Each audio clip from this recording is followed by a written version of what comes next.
everybody, it's Amy Graham, the Badass Valkyrie, and today is January 18th, 2021.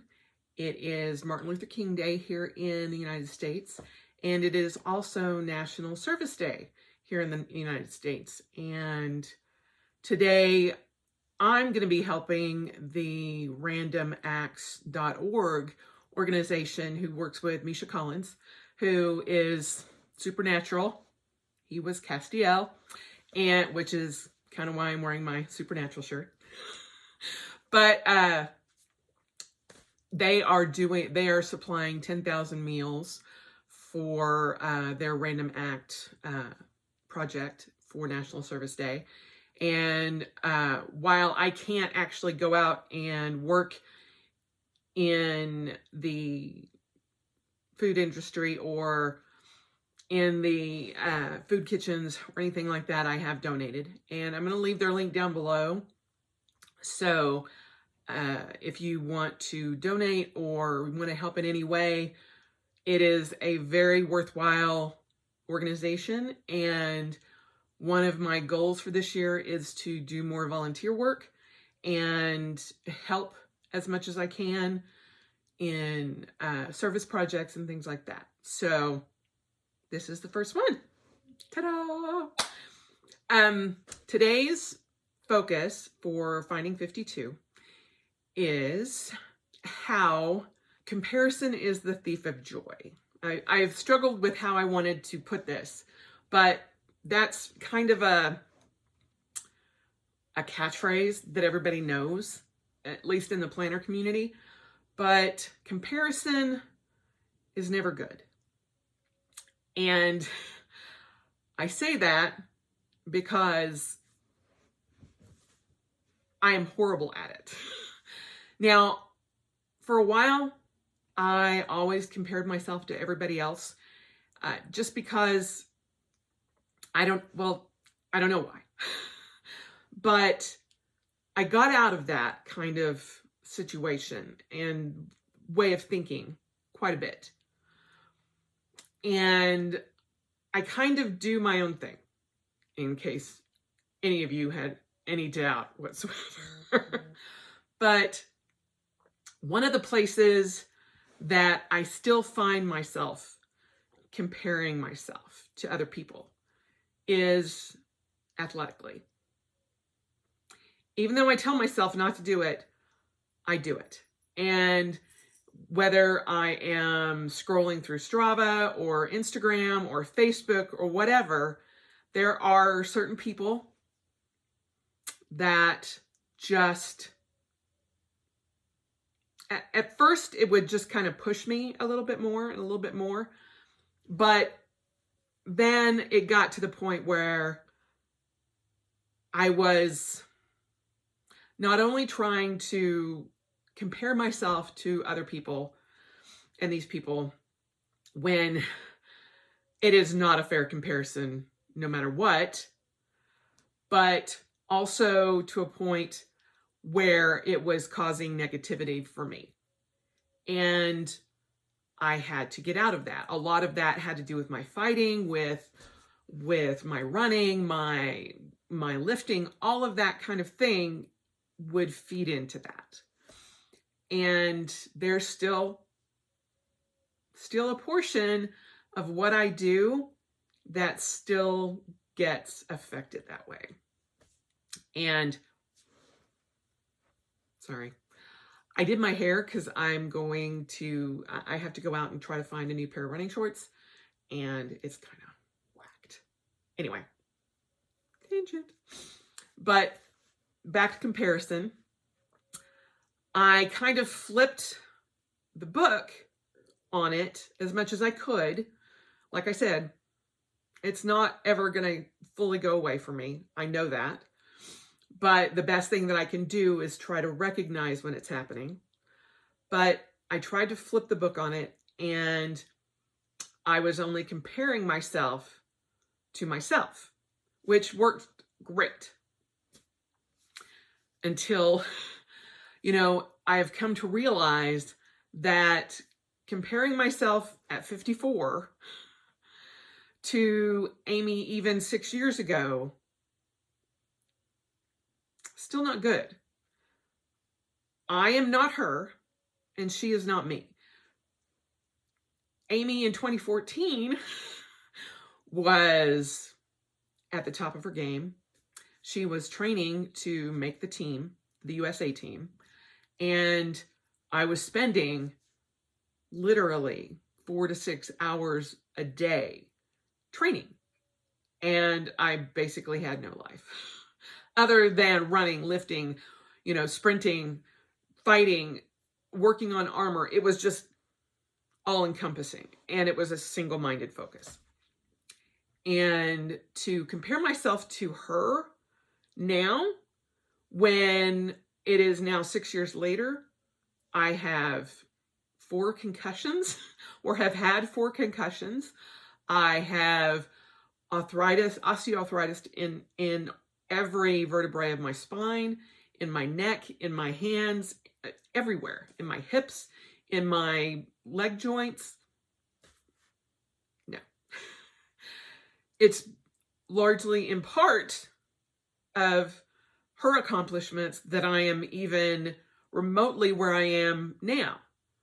And that's something that I will eternally be grateful for.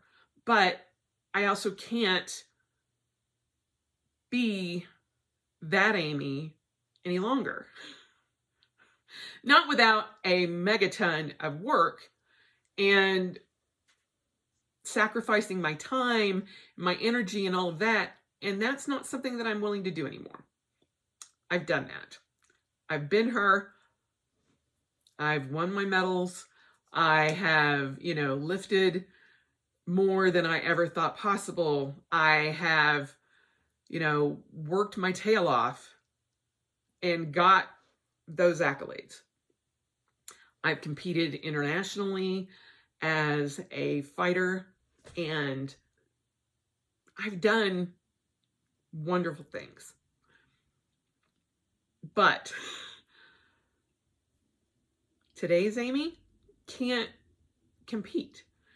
And it took me a long time to realize even comparing myself to her is not healthy. And y'all know how much I love tracking all my stats and keeping all my stats. And I have stats from when I started running in 2011. And I have progressed greatly. And last year, I ran the most miles in a year that I ever have in my entire life. I think, well, not quite literally, but I had, at the time, I had competed, or I had, up until last year, I had ran somewhere in the 1,100 mile time frame between 2011 and 2018, the end of 2018. Or 2019, I should say, because at the end of 2019, I ran 300 miles. Last year, I ran 800 miles. And this year, I plan to run 1,000. But when I went back through, because I can do this, because I have little notebooks full of all my stats for every month of every year, because I'm that girl, I went and I did all of my average pacing for the year. What my average pace was that year. Yeah. Back in 2014, 2015. 2015 was the ultimate of my athletic fighter prowess, for the lack of a better statement. I was in the best shape of my life. I was working out. I was training. I was fighting. I was competing internationally. And it was an amazing time. I was also running, 13-minute mile. This Amy very rarely runs a 13-minute mile. I mean, I'll get somewhere in between 13 and 15-minute miles. But my average is more towards the 15 to 16 mile range. And every time I would look at that, I'd be like, son of a gun, why can't I do better? Really? You are an old lady with a bad hip. Let's just flat out call it what it is. I'm 54 years old. I have osteoarthritis in my hips that I have to get shots for. Hello. I'm doing good running what I'm running. Yet, I let my past affect that and make me feel bad because I can't do it anymore. I'm like, dang it, I shouldn't have put makeup on today. But I can't compare myself to her. Nor can she compare herself to me. Because my life is so rich and so full. And then I thought it was back then, and it was great. I loved every minute of it. But I also realized that I didn't spend time at home because I was always training. I used every vacation day that I had and then some, because, you know, at the time my boss would let me sneak in my sick days as part of my tour across overseas. But I didn't get to spend any time with Greg. You know, it was funny because we had this discussion of, remember when we started watching Supernatural? Speaking of Supernatural. And I'm like, no, we never did. He goes, yeah, we did. We started it right after it started. And I'm like, no, because I think it was the fighting that where I was not able to, you know, sit down and take time. He goes, yeah, that's probably about right. About 2013, 2014 is when we sat down to try to watch it because we had gone to Dragon Con and seen conventions and everybody's talking about Supernatural. And I'm like, well, that sounds kind of cool. And my best friend, John, who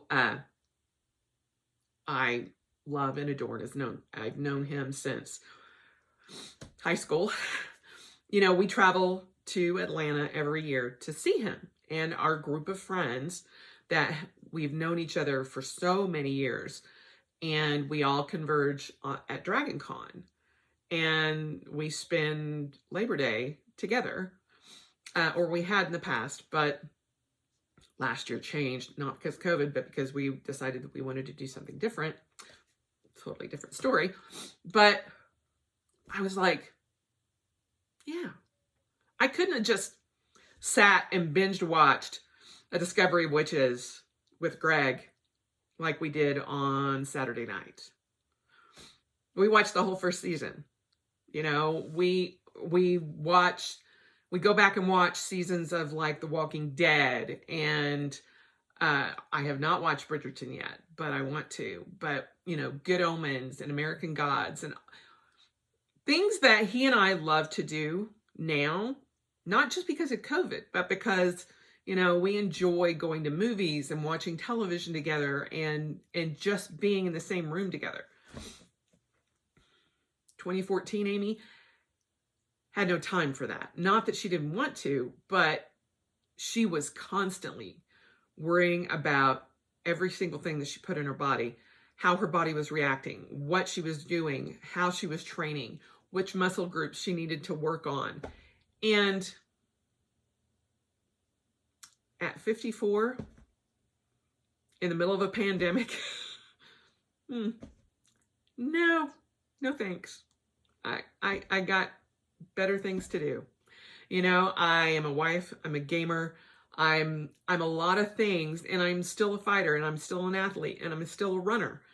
But I also have to realize that I am not going to be able to be fast.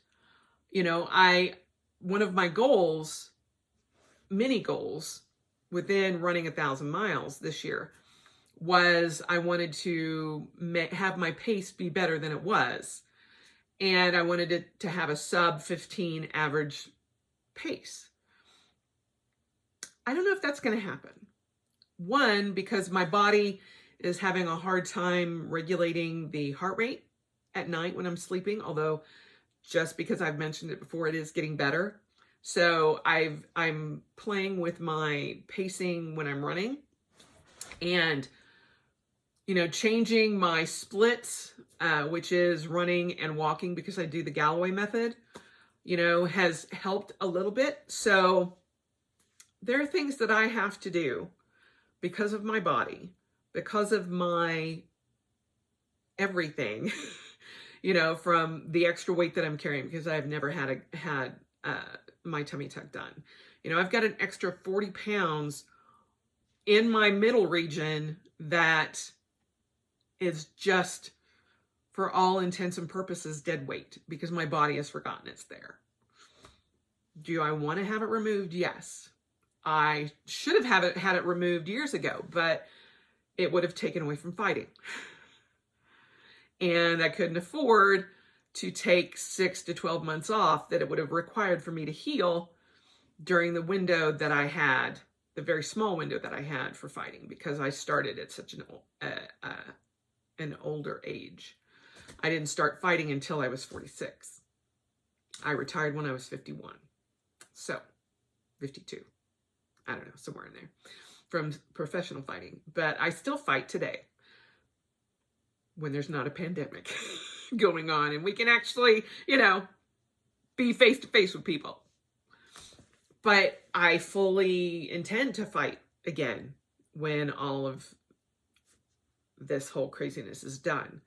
I will be competing in races. I will be, you know, I still feel like there's, you know, a few triathlons left in me. But right now, I will not train in a pool because of the pandemic. I will not go into my gym because of the pandemic. So I have, you know, half of my sunroom is converted into a gym right now. But, you know, there's so much that I can do here, buying an indoor bike, buying, you know, all the weights, my TRX, my punching bags, my outdoor Pel. I cannot install a pool. I would love to, but I can't, because we don't have the backyard for it. So anyway, I go into all of this to explain, maybe to you and to me, get it through my head, why I have the problem with comparison.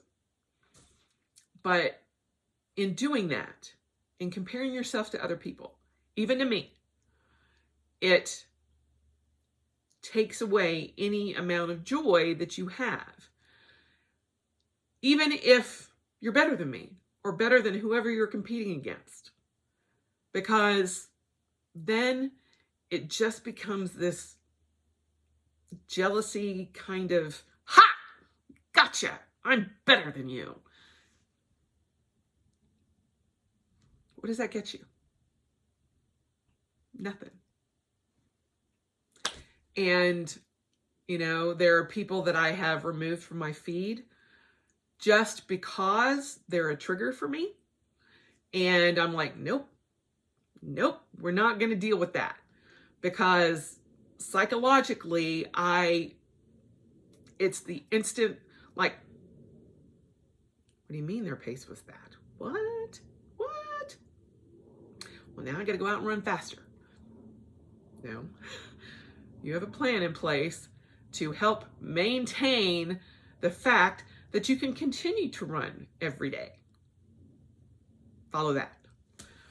And so there are things that I have had to do to stop that. There are planner videos and things that set me off, because I'm like, I can do that. I want that. You know, fear of missing out, or FOMO. I don't really have that. It's the, I want to do that. I want to do that. I want to do that. I want to do it better. I want to do it faster. I want to do it. No. So you will find that, you know, and I've mostly got past that.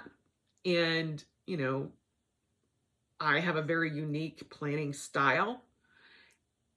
And I feel like it's kind of evened out. And even this year, I had to stop myself and go, girl, you have boxes upon boxes upon boxes of ephemera and notebooks and all of this stuff that you just keep adding to because you're this notebook dragon that's like, I need to have it all. I want to have it all, and I'm not going to use any of it. No. So I stopped my Cocoa Daisy subscription, and I am starting to go through and use everything that I have and discovering everything that I have because I'm like, ooh, I forgot I had that. Ooh, I could use that. And that is bringing me joy in figuring out ways that I can use the stuff that I have. And like I said, I will never be the no spend person, but I will spend where I want to have something that's unique. And I don't have 15 other things that are similar to it other than, oh, but it's a different color. Oh, it's a different thickness. Or, oh, that's dot grid instead of lined, or, that kind of thing. I am not going to sit here and tell you that you shouldn't compare yourself, but just realize what it can do to you. And that's the message that I want to get through, is sometimes comparison can push you forward, and it helps to a point. But after that point, it can take the joy out of everything that you do because you're constantly not feeling like you're good enough. Or if you do feel like you're good enough, you get that bitter, competitive, I'm better than you and you suck, so get out kind of thing. And that's no way to be either. So just be you. Write your own path, write your own story, and realize that comparing yourself to other people is never the right way to go. Following in other people's footsteps is something completely different. Because if you don't know how to start walking a mile or start running or start, competing in different races or whatever, if you've never done anything like that, then yeah, you're going to start by following somebody else's example. That is something very different than comparing yourself to this other person. And because they ran a 14-minute mile and you ran a 15-minute mile, and you sit there and decide, well, I suck, so I'm just going to give up. That is something completely different than, ooh, someday I want to run a 14-minute mile. And this is how this person did it. And so I'm going to start with Couch to 5K, or I'm going to start by walking around my block. I'm going to start with 10 minutes of any type of movement. So it's a way to figure out how to do something. That's not comparison. That is following in somebody else's footsteps going, I'm going to learn how to do this. I have the craft project from hell for 2021. I want to do 12 different crafts and start from the very beginning to actually completing a project each month. And they're all projects that I have no idea how to do. I have never needle felted. I have never made my own bound book. I have never made my own TN and from a full hide of leather. All of these different things that I want to learn. I'm going to have to go online and follow all of these different videos and so they can teach me how to do that. But I'm not going to compare my first traveler's notebook to Jennifer Harvey at Chic Sparrow.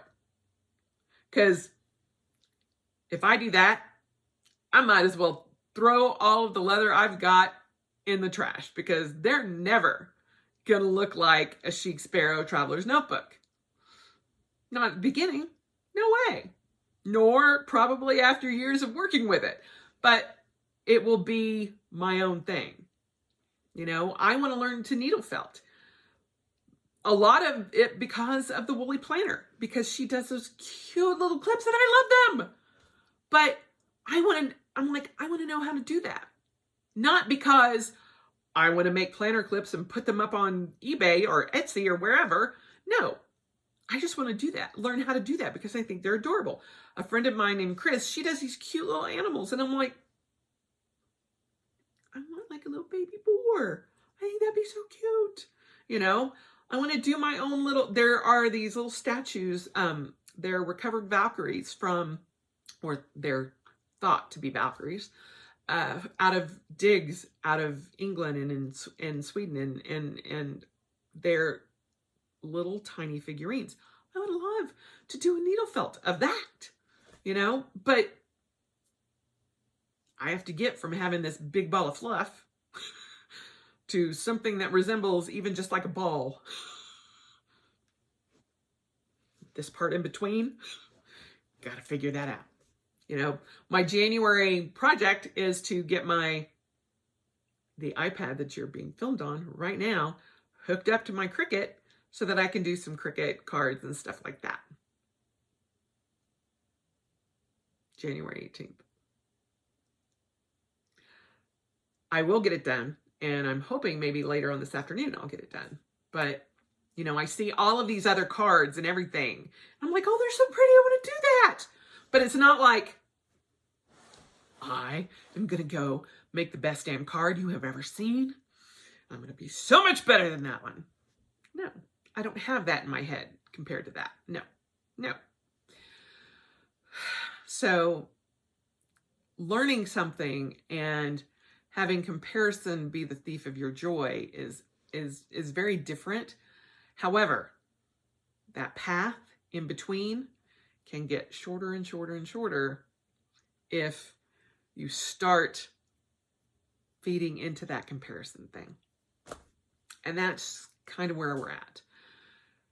Recognizing when that's happening and saying, hey, stop.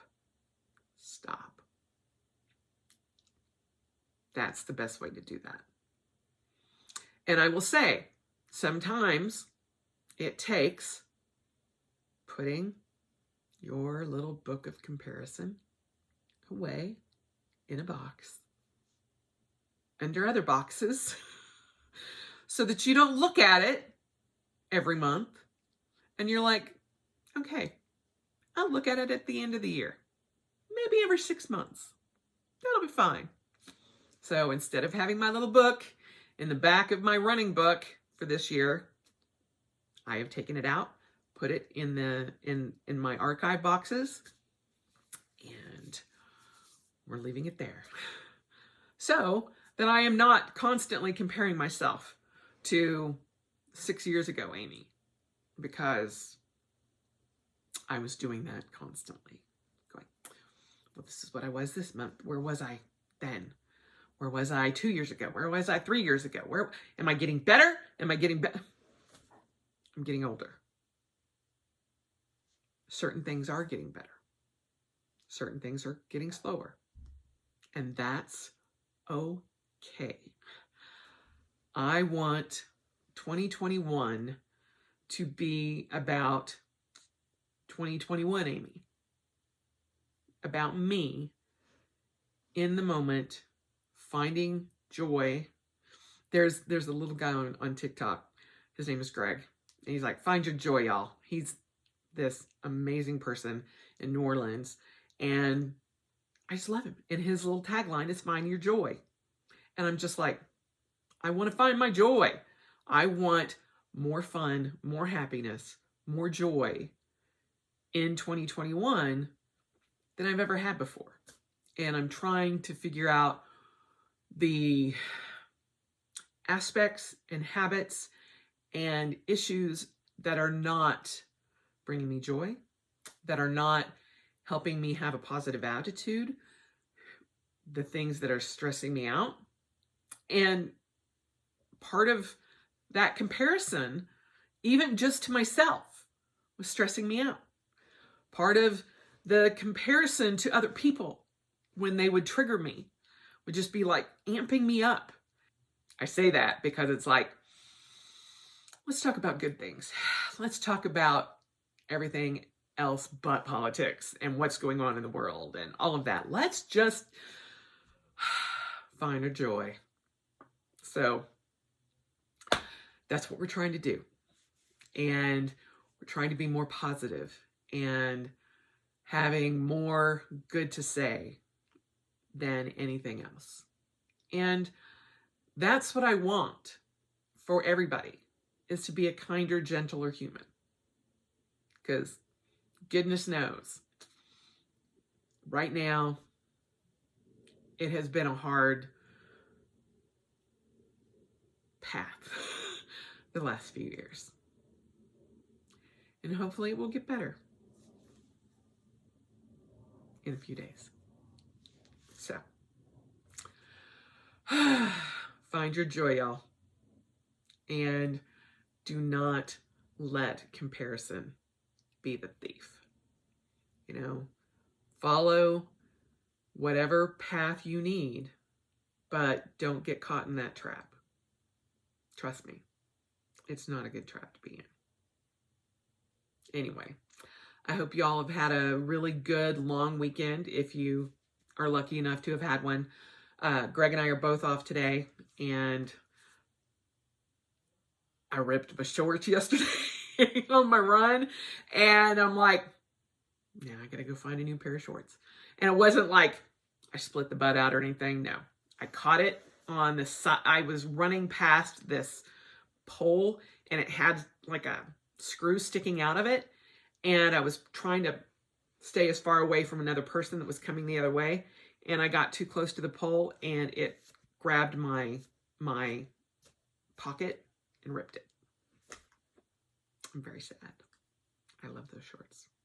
And y'all were like, don't you have more than one pair of running shorts? I do, but they're all like either too long or too tight or not the right fabric. These were just right. Perfect. And I want more. So now I'm on the hunt, and I know I can go online and buy them for $60 a pair, or I can try to find them in other locations that have been donated. And I have to go drop off a donation to Savers, so we're going to run the risk.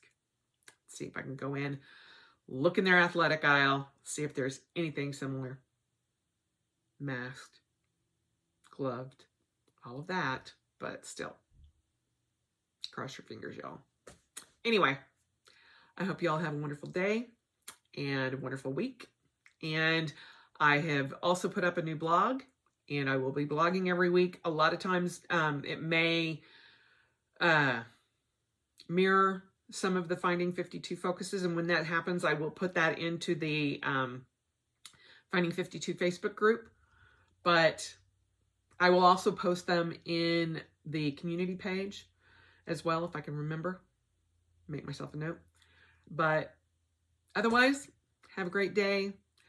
And I hope that, you know, everything starts to even out and we don't have any more December 37th, 2020.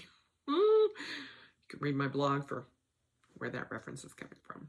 Anyway, hope you all have a good day, and I will talk to you soon.